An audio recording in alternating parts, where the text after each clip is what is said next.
তোর কিটা বাপের রাস্তা রে, তুই যে রাস্তার মাঝখান দাঁড়াতেছস। ভাই সরি, আমি বুঝতে পারি নাই, কারণ এই রোডে তো সবসময় গাড়ি আসে না।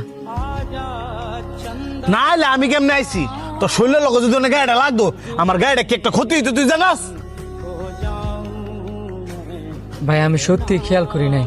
তো বেখেয়ালি মূল্যের রাস্তা দাঁড়স করে গরম হয়ে থাকতে রস না, কিছু কইলাম না আজকা।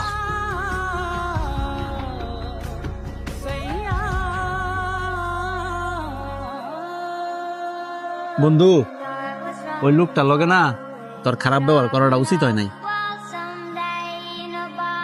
আমিও তোরে সেম কথা কমু, এই লোকটার লগে তোর খারাপ ব্যবহার করা উচিত হয় না। তুই একটা জিনিস খেয়াল করছস, ওই লোকটারে দেখে মনে হইছে ওই লোকটা অনেক পেরেশানিতে আছে।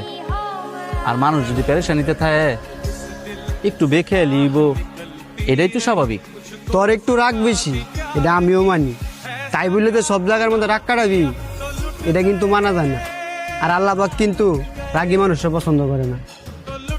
আমি আমার ভুলটা বুঝতাম পারছি, এখন তাইলে আমি কি করবো?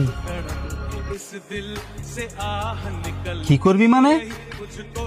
ওই লোকটা যদি তোরা মাফ না করে, আল্লাহও তোরা মাফ করতো না। এখন তোর উচিত ওই লোকটার কাছে কি মাফ চাওয়া।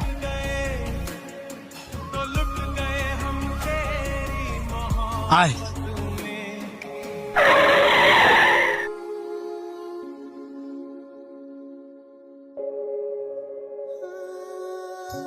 হ্যাঁ, আপনারা আবার আইলেন যে, আমি কি আবার কোনো ভুল করছি?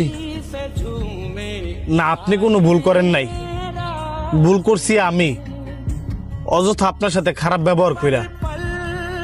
আপনার দোষ না থাকা সত্ত্বেও আপনার গায়ে হাত তুললা।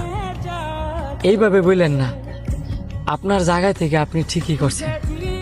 আমার এই বেখেয়ালির কারণে আপনার গাড়ির সাথে যদি আমি ধাক্কা খাইতাম, আপনার গাড়ির যেমন ক্ষতি হইতো, আমারও ক্ষতি হইতো। আমার বন্ধুটা একটু রাগী, যেই কারণে রাগ কন্ট্রোল করতে না পাইরা আপনার লগে খারাপ ব্যবহার করে লাইছে। আপনি কিছু মনে করেন না, আপনি এরা মাফ করে দেন। না না, আমি কিছু মনে করি নাই। আর মাফ আমার থেকে লেগে চাইতেছেন, মাফ করার মালিক হচ্ছে আল্লাহ। আপনি অনেক ভালো মানুষ। এই এলাকায় কি নতুন? যে এলাকায় নতুন, ওই ব্যাংক কলোনিতে আমরা বাসা নিছি।